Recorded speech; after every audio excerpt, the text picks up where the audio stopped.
sky. To whom do these celestial steeds belong? When you appear to us like gods on high, what brings you here to mystify? Welcome to the Kate Valentine UFO show on 1160 WVNJ. Before we get started, first let me wish all of our listeners in the tri-state area a speedy recovery from these devastating storms we have just experienced. Hopefully today's show will offer you a small break in the recovery efforts. Today, back with us is Frank Feschino. He is, of course, the author of Shoot Them Down and the Braxton County Monster, the cover-up of the Flatwoods Monster Revealed.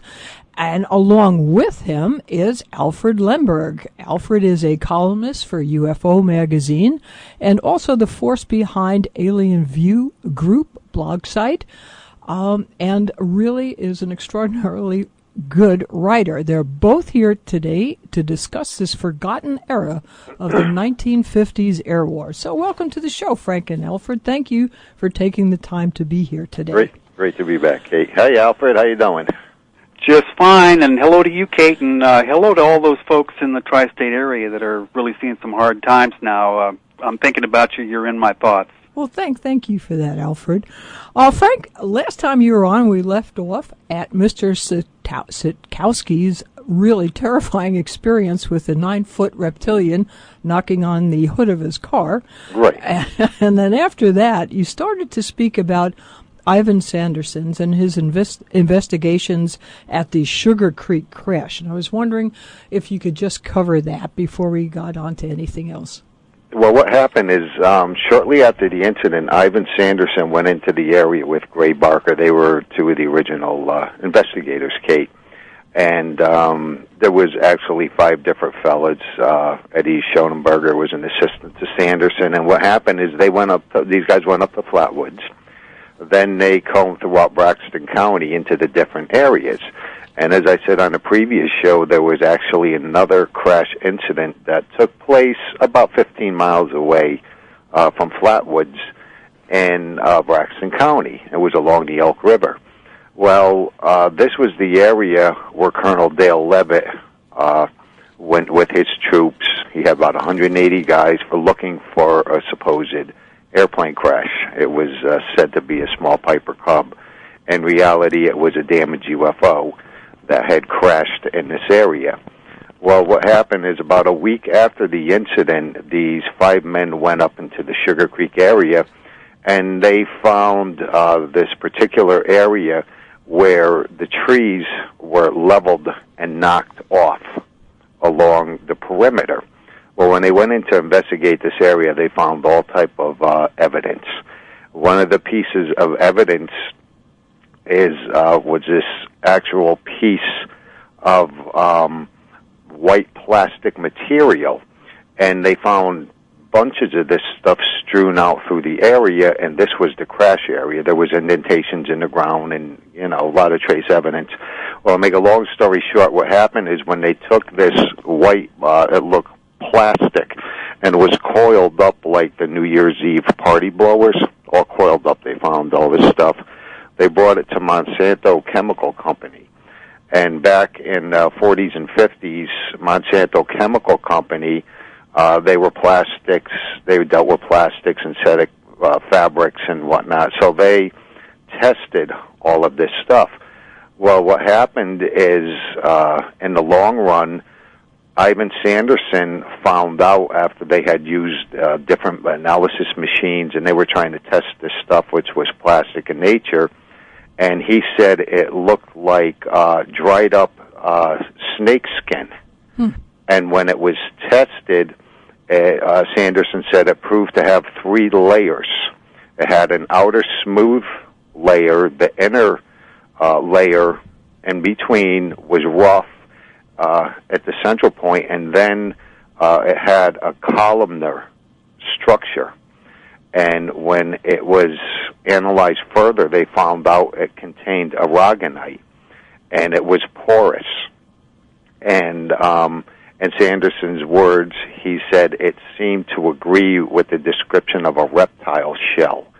And when this stuff was opened up, it was 9.5 inches long. And that's what baffled Sanderson. He was a naturalist, and he said that he has never seen a snake egg, and that's what it was referenced as. It looked like snake skin, but it was actually snake egg, 9.5 inches long. And that kind of baffled everybody. And this ties into the descriptions of what was talked about by George Snitowski. It was like a reptilian-looking creature. And if Alfred, are you on the other line? Yes. This part here with the reptilian, I go into the book a little bit deeper, and by analyzing this whole thing in my research, this falls into place with the reason that this particular reptile did not leave its hovercraft device, which the Flatwoods Monster was actually, when it was seen at Flatwoods on September 12, 1952, it was described as a metallic structure that looked like a mechanical man. When Snitowski saw it, he saw this thing standing in the lower half, and it had never left the lower half of this pod probe that it was actually hovering around it when George Snitowski encountered it. And there's pictures on my website, flatwoodsmonster.com, and there's a lot more in my book. And I actually show an illustration, a cutaway drawing, Kate, where I do a inside and outside look of what was actually standing in this particular craft. And the way that the lower description was described to me by Mrs. May is it flared out, the lower torso area. And this is the same way a snake sits when it's coiled. It flares out at the bottom and then it tapers up. Do you understand what I mean? Yeah. Frank, I'm going to interrupt you just really quickly, just to recap very quickly what we're talking about if someone has not had access to last week's show. There was a saucer flyover on Washington, D.C., both July 19th and July 26th. The Air Force had orders to shoot them down. Much later in September, a lake craft came flying through the coastal Ada zone. It was an unknown craft. It was unidentified. It flew low. It was in flames. It was over Washington, D.C., heading west. It seems to have crashed somewhere in Braxton County, and there were other saucer sightings and possible other crashes around that time. That is a very brief overview, but just to catch the audience up a little bit. Yeah, and just to further couch that, Kate, you have to think in terms of all of this occurred during the biggest UFO flap in United States history, where, as you pointed out, they're doing everything but landing on the White House lawn. They're certainly overflying it, right? Right. You put all of this together with newly minted orders to, and let's not bandy words here, shoot UFOs down. I know we go on to say that if they don't follow orders to land, okay, no. We wanted one. We wanted to shoot one of those things down. So, biggest UFO flap, newly minted orders to shoot UFOs down. And consequently, there you start having your Snitowski problems, your problems in Flatwoods with the May family and all of that hoorah. That's the way you think of it. You think of it in terms of biggest thing going on, shoot them down orders, crash landings in Flatwoods. And let's call it this too, Alfred. It was an air war. I mean, it was us against whatever was coming in. I mean, you were a combat pilot. You know that an unknown craft flying through an ADIZ defense zone off the coast over Washington, they're going to elicit some sort of an Air Force response. There's just no way that they're not going to. And so these guys were right in your face. I'm sorry, it was a war. Of course. It was a war. It was just like Pearl Harbor. Yeah, given that the data is there that all of this really occurred. So I'm suspecting of my own that all of this really happened. And every time you try to think of an excuse why it couldn't have happened, you just take the smallest wade in Frank Feschino's book on the subject and the massive amount of data. And I'll tell you, it shows it shows you how this all worked out, all right? Because what you had were servicemen flyers that were sent right up into the teeth of all of this, essentially to poke a finger in an alien eye. And some of these guys never came back. Right. They never came back. And their memory is erased from the easy-to-find record, or they are ridiculed. Now, I ask you, where is the celebration of daring, the most courageous thing that this combat flyer can think of? You know? Exactly. It just astounds me. And especially with reports of 9-foot reptilians, and you're going up with your little pea shooter to try to take them down. You betcha that's nerve. Oh, hell, we have to take a commercial break. I'm sorry. It's Kate Valentine. I'm speaking to Frank Feschino, Alfred Lehmberg. We're on 1160 WVNJ. We're talking about the air wars of 1952 that resulted in the tales of the Flatwoods Monster and Bashful Billy. And we'd love to hear what you think about the Roaring 50s. Post your thoughts now. AtlanticCoastUFOs.com. We'll be right back.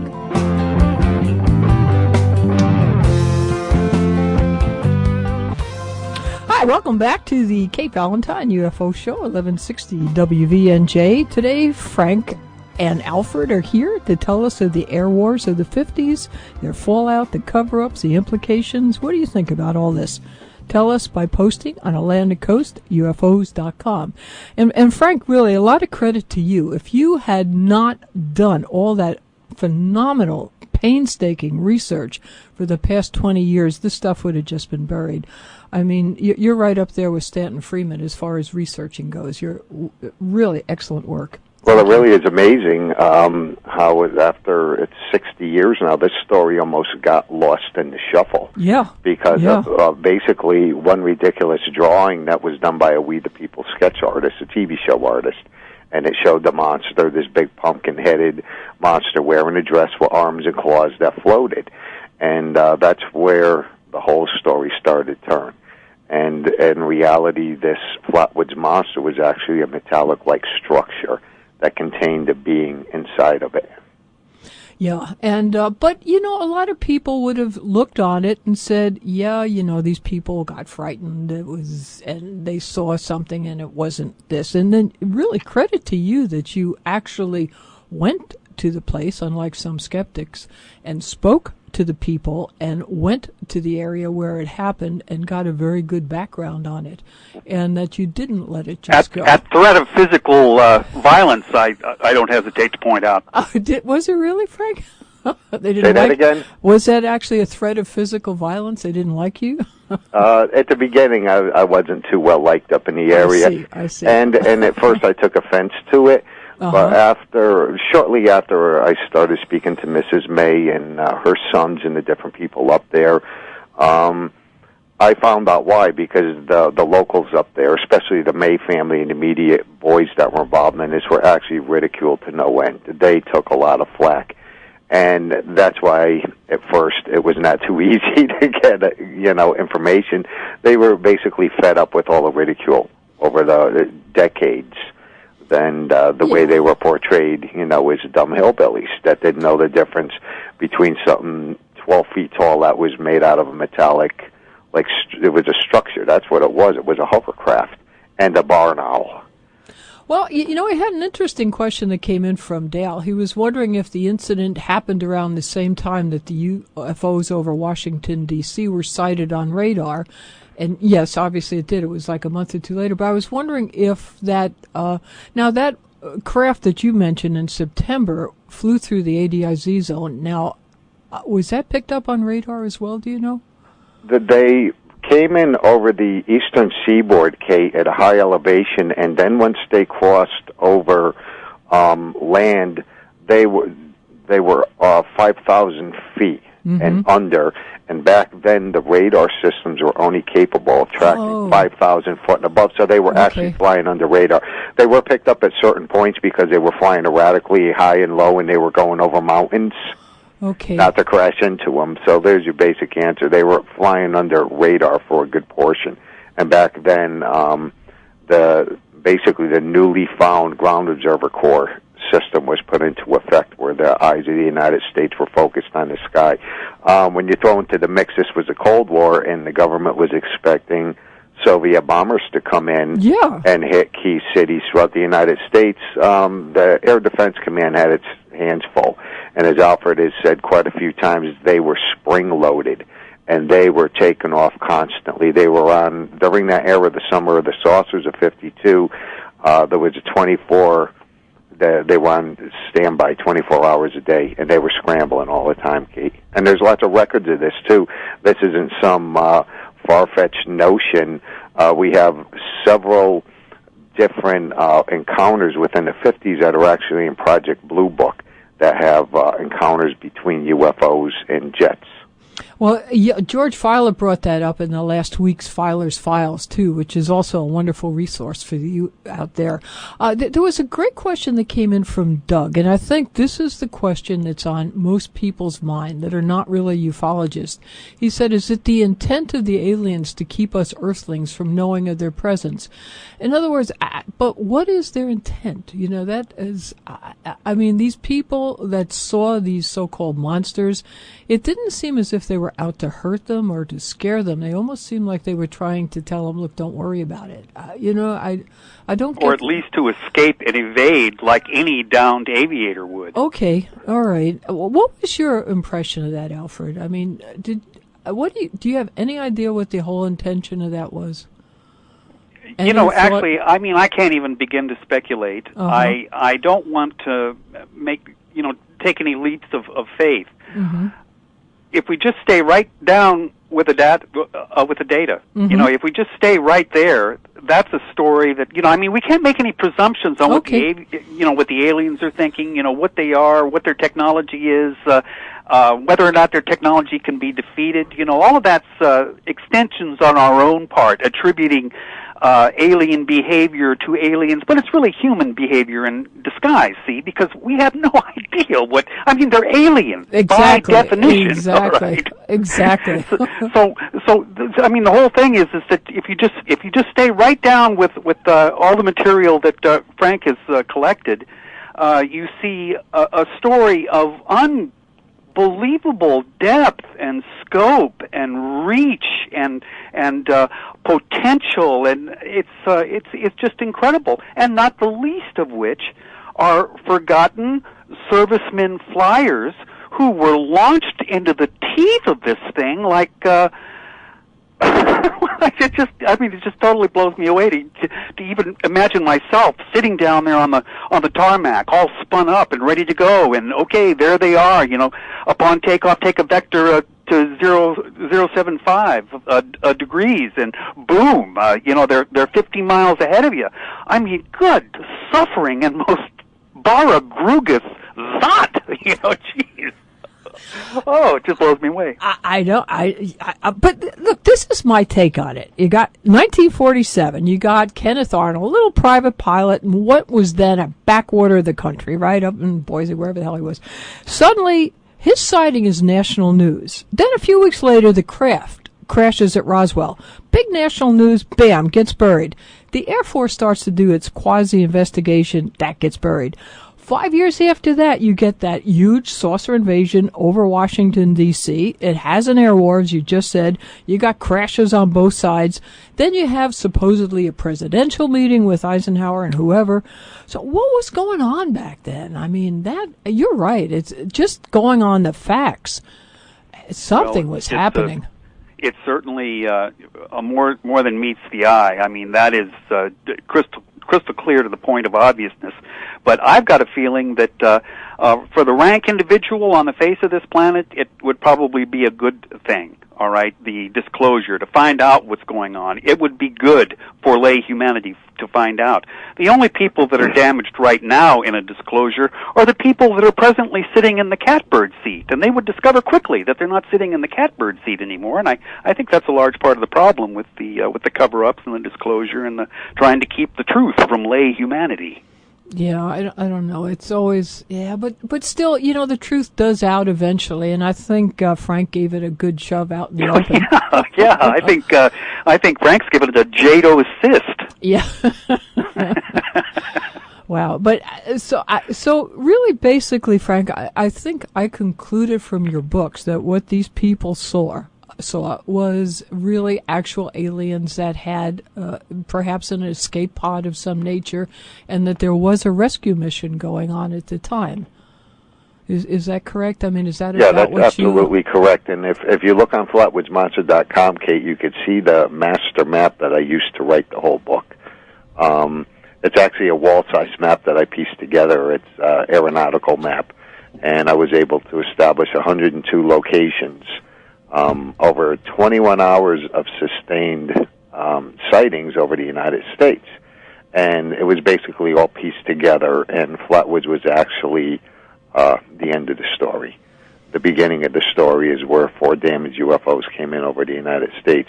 And what we were talking about a little bit earlier, it seems there was some kind of reconnaissance missions going on during that era, because what I was able to establish on that night of September 1252 was the locations where the 3 damaged objects came over the mid-Atlantic region over the eastern seaboard. And the first object flew southwest and made a beeline and had actually penetrated into the Oak Ridge National Laboratory, ADIZ. And that's the no-fly zone. Not supposed to do that. It flew nearly 100 miles through that area. The second object that flew in the opposite direction and went northwest into Ohio. It originally flew over Baltimore, and what I was able to do, and you can look on the map, I basically pinpointed all the locations, and I knew the times, the flight path trajectories, and I followed this UFO, and it went up to within a few miles of Wright-Patterson Air Force Base. And it wasn't a coincidence. They knew where these areas were. So there was some type of reconnaissance going on. It's not like they just knew to fly randomly to these key points. The third object came down the middle, threaded the needle, and it flew over Washington, D.C. This was the Flatwoods Monster ship. What I did is I extended and I followed its flight path through the locations, and the majority of them were actually in Project Blue Book, believe it or not, the UFO sightings that were reported, and it flew about 200-plus miles west, flew over Virginia, passed into Braxton County. If you look on the map, Washington, D.C. is just east of Flatwoods. In other words, if you stood on the Capitol and you looked 200 miles west, you would see the hill in Flatwoods where this thing landed. So it's not a coincidence. These things had intended targets that they were flying after. And there were people on the ground to see it, and they were able to report direction and specific times to authorities. And I just wanted to make clear how you were able to trace the flight path backwards, Frank. Exactly, and that's what we did. We extended all of these flight paths off the East Coast, and they all intersected 90 miles off the 3 flight paths. Extended 90 miles into the air defense identification zone of the Atlantic Ocean, which at that point was about 200 miles east of Washington. So when these objects came in, they went in different directions. You know, the other thing that sort of strikes me, too, is, as you said, these were traced on radar, and they knew approximately where they were landing. Was there any military presence in Flatwoods or in Braxton County itself from the federal military? Well, Colonel Levitt, who was a World War II hero, he was, in 1952, the head of the West Virginia National Guard. Mrs. May knew Colonel Levitt, and it was well known back in 52 when this incident happened, Kate. It was estimated between the first 4 to 6 weeks there was about 10,000 people that went into Flatwoods. Now, Flatwoods had a population of 300, little small community. It was basically trampled to death. Now, what was well known is Colonel Levitt was up there the following day and subsequent weeks for crowd control because that many people and reporters were going into the area. When I interviewed Colonel Levitt, that's when I found out. I actually interviewed him on 2 different occasions, and Levitt told me that they were up there for more than crowd control. He had actually received a call from Washington, D.C., and he was told to go into Braxton County. He was in Braxton County to go to Sugar Creek and Flatwoods. So the Air Force, when they called Colonel Levitt, they knew something was going on, because you were not going to set out 180 troops in the National Guard to look for an owl. And that was the official explanation. Okay. And so this group of 180 men went. Think about it. I was just going to say, launching a heavy battalion, some 180 men and equipment and boats, for God's sakes, because they had to go out there and explore that river. You don't launch all of that because some kids saw a ghost in the mountains. You don't think? Really? We're just going to take a quick break again. Sorry, guys. Kate Valentine, I'm speaking to Frank Feschino and Alfred Lehmberg. We're on 1160 WVNJ. They're talking about the Flatwoods Monster, the air wars in 1952. We want to know what you think about the Roaring 50s. Post your thoughts. Now, you can always read a lot more on Frank's book, Shoot Them Down, and the Braxton County Monster, and check out Alfred Lehmberg's Alien View Group. Be right back.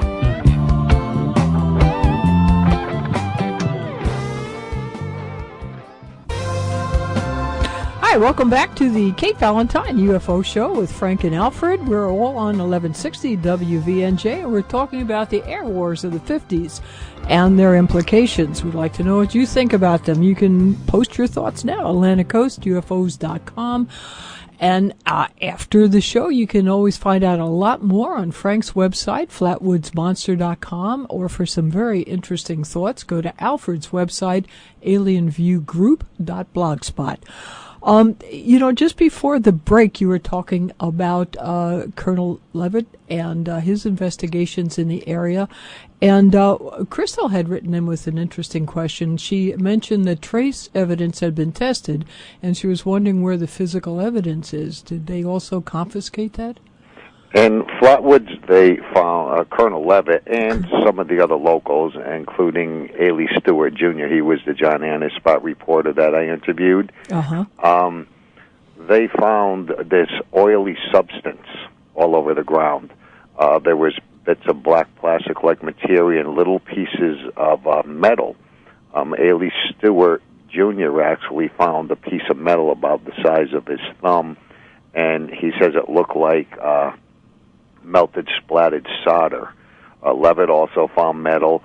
This stuff that Levitt gathered up that night, he was there approximately 1:30 in the morning on September 13th, and he gathered all this stuff up, and he sent it back to Washington.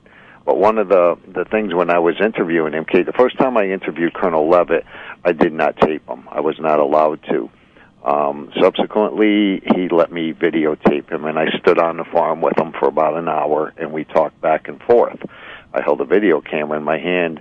One of the things that shocked me during our interview is what happened is there was about 180 people over in Sugar Creek. That's where Sanderson found the stuff that was resembled snakeskin, the egg that stretched out gigantic, that piece.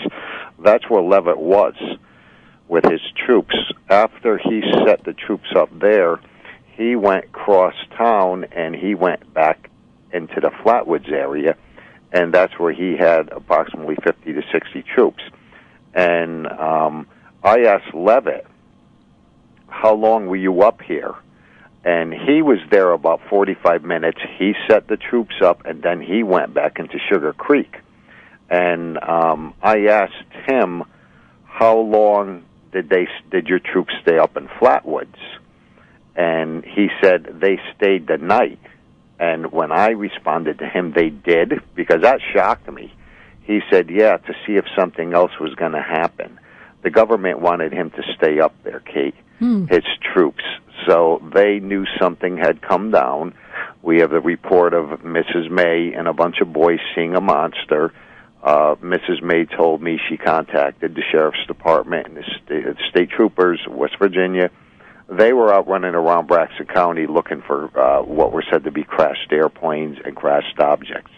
So when this thing came down in Flatwoods, the Air Force knew they had taken down several aircraft, and they didn't know what was going to happen when they went down or where they were going down. And the word reached its way back to Washington. That's why Colonel Levitt was contacted by the Air Force. They knew these things were shot. They knew they were damaged, and the government must have fell over and hit the ground when they found out that these things all came inland. And they knew they came inland. They just didn't know where they went down. I was able to pinpoint and track all the locations throughout the United States where all of these damaged objects went down. That's why this book took so many years to write. There were 4 damaged objects, which accounted for 12 crash landing sites. These were the force-down sites. When this rescue mission came in later on, there were several more landings of different UFOs, and there were different shaped objects. They were touching down, looking for the ones that went down and their occupants that were seen. So we do have a military-style search and rescue operation. In Flatwoods, there was a grid-type search. When the objects came in to look for the Flatwoods craft that was down, they were combing, and they were doing grid-style searches for this object. And there were other objects that went down. We have another one that went down in Wheeling. We have one that went down in Tennessee. The one that went down in Tennessee actually had emergency and evac-type personnel going into the area looking for a crashed airplane.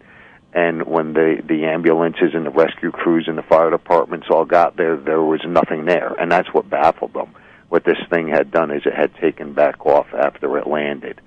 So this was going on all night, Kate. This was not one meteor, as the government explained, a fireball meteor seen to 5 to 6 seconds that burned itself out. Wow, it is such a story. And to address that, Phil wrote in to say that the world was a different place back in the 50s, the early 50s. But can someone explain why we are still asking ourselves if UFOs and ETs exist?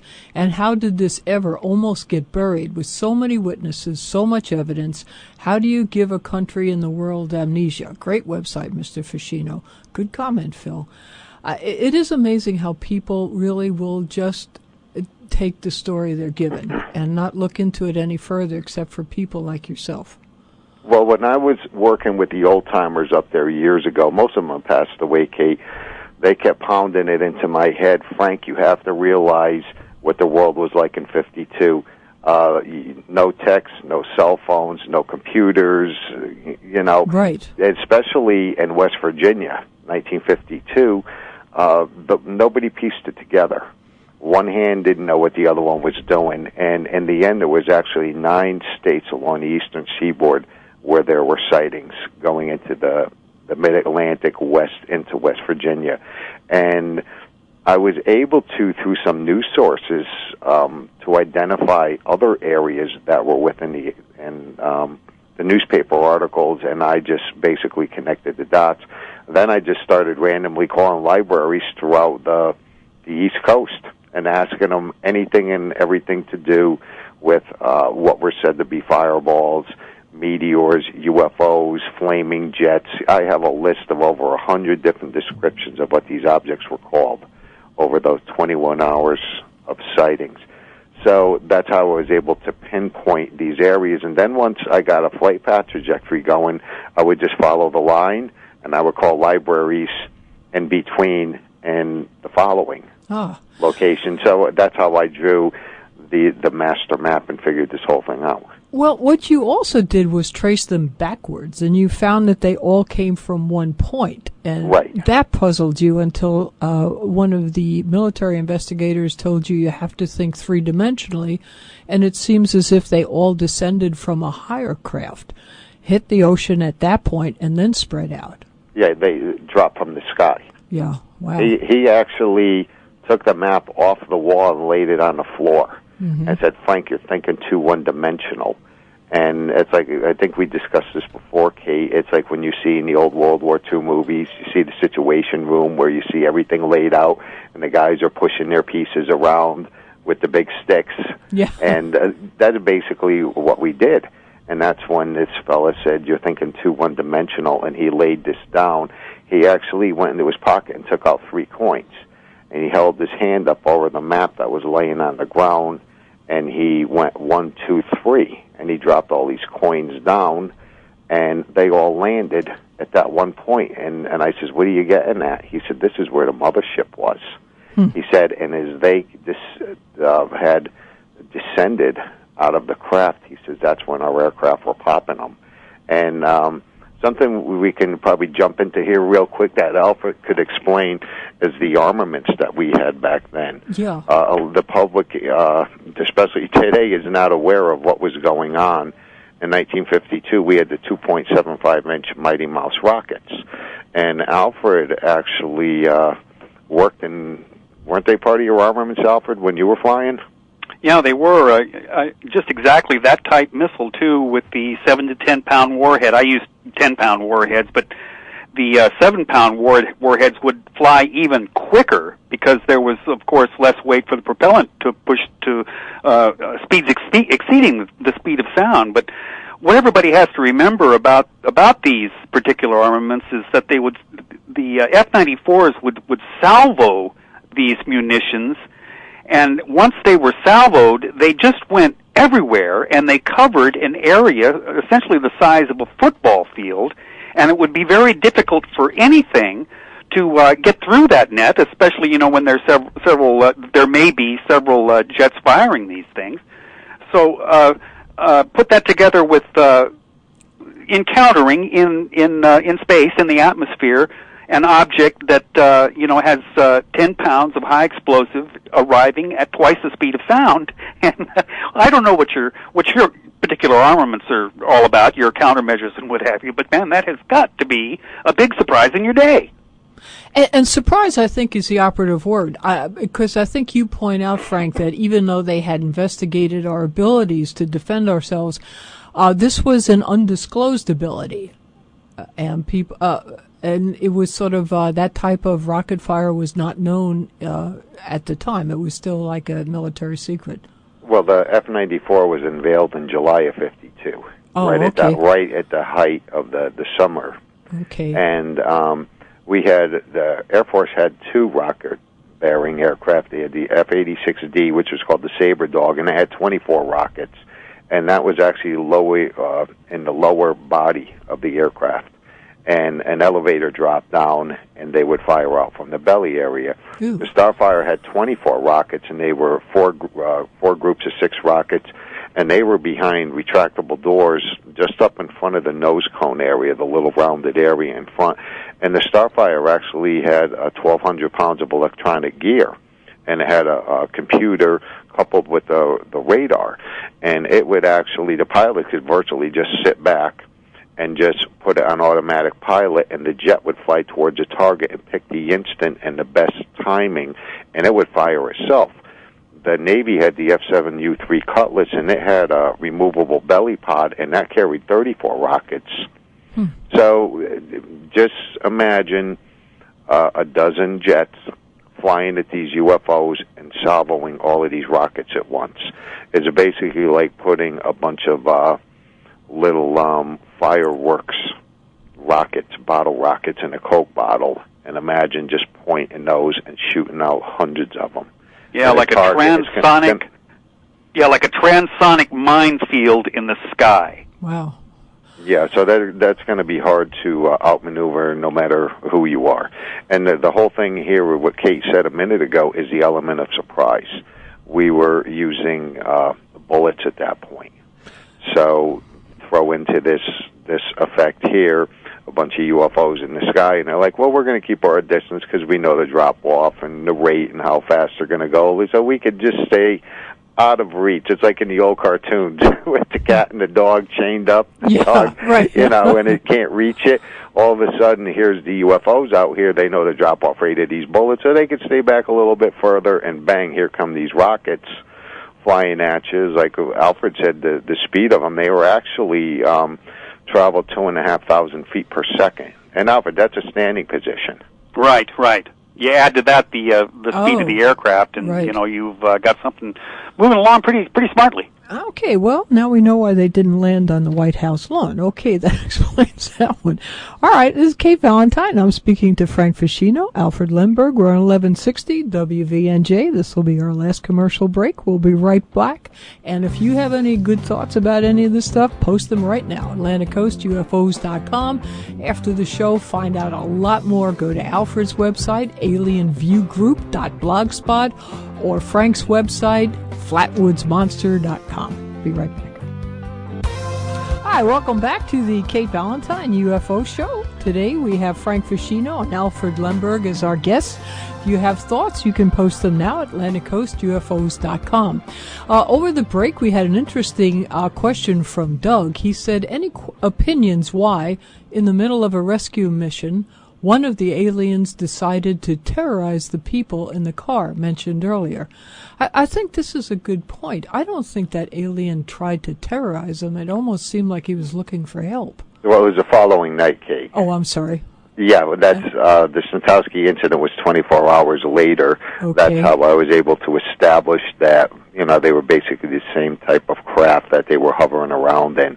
When it was seen on September 13th in Frametown, the upper portion of the suit seems to have been removed. That's what revealed this reptilian creature. And I don't think you could really argue any terrorizing, could you? No. I don't think there was any terrorizing going on. I think there was perhaps checking for a threat and just trying to, self-preservation, just trying to take care of itself.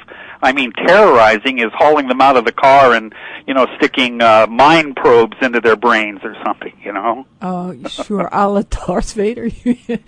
And then, this is a good question for you, Alfred. Rick wrote in and said, do you know what the families of the Air Force jet fighters that went missing were told? And if any of them questioned it, if any of the families questioned that story?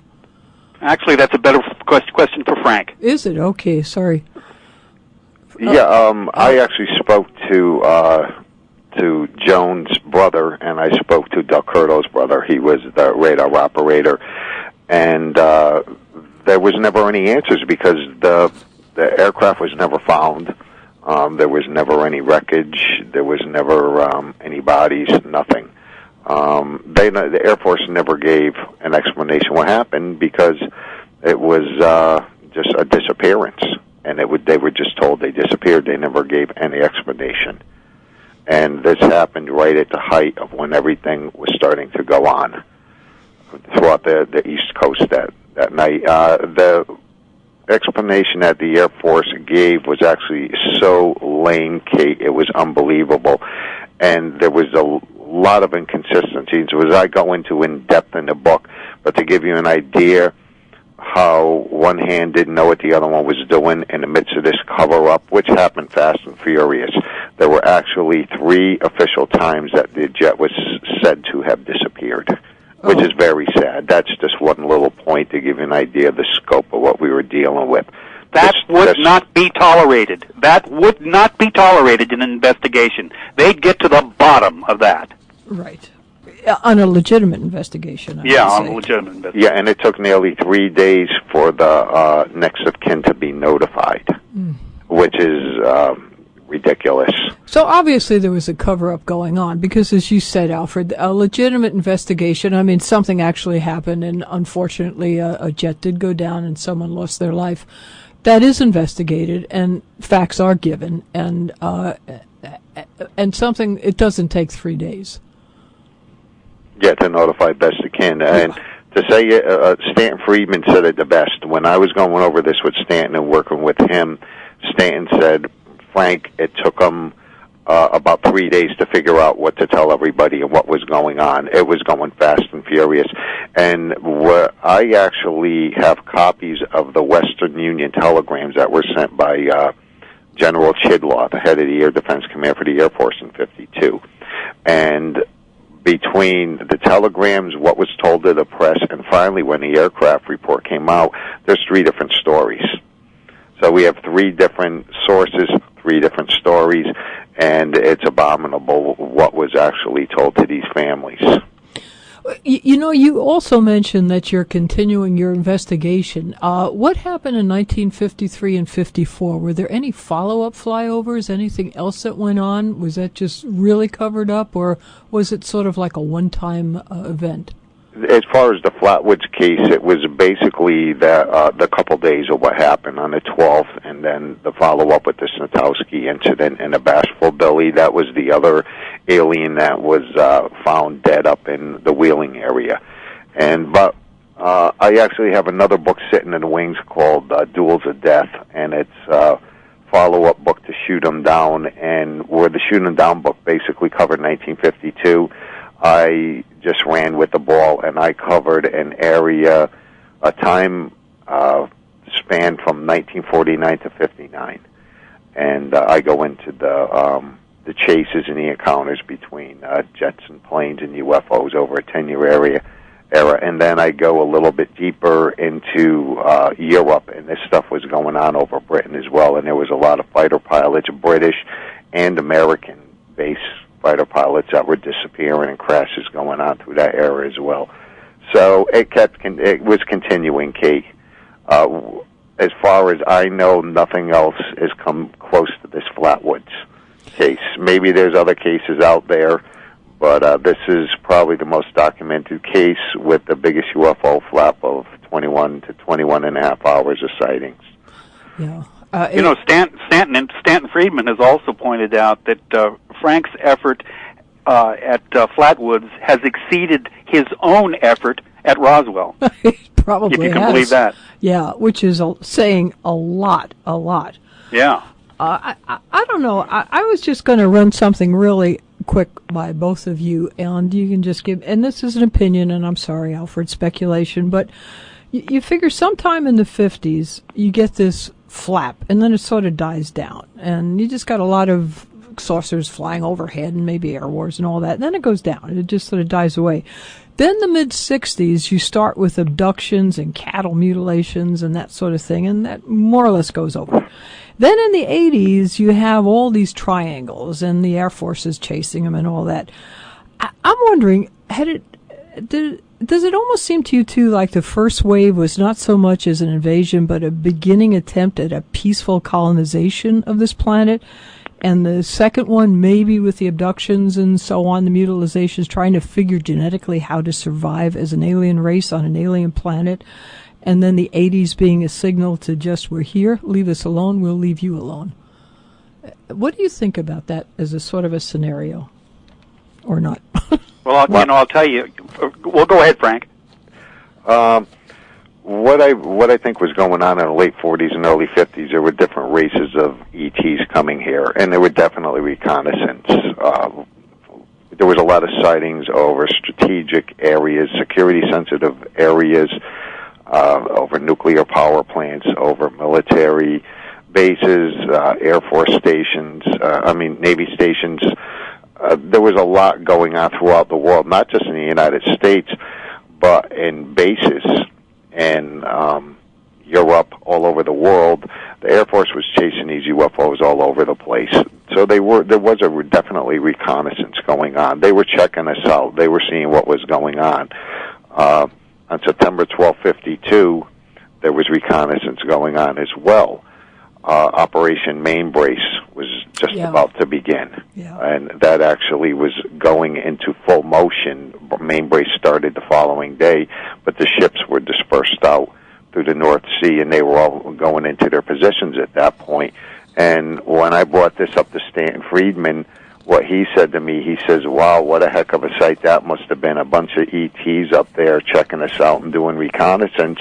And they say, oh, no, look at those idiots on Earth. They're starting another battle. What it was is we were not going into war. It looked like a war. Basically, they were mock maneuvers. It was a mock operation. But it looked like a war. And that's one point, that I think is plausible. Yeah.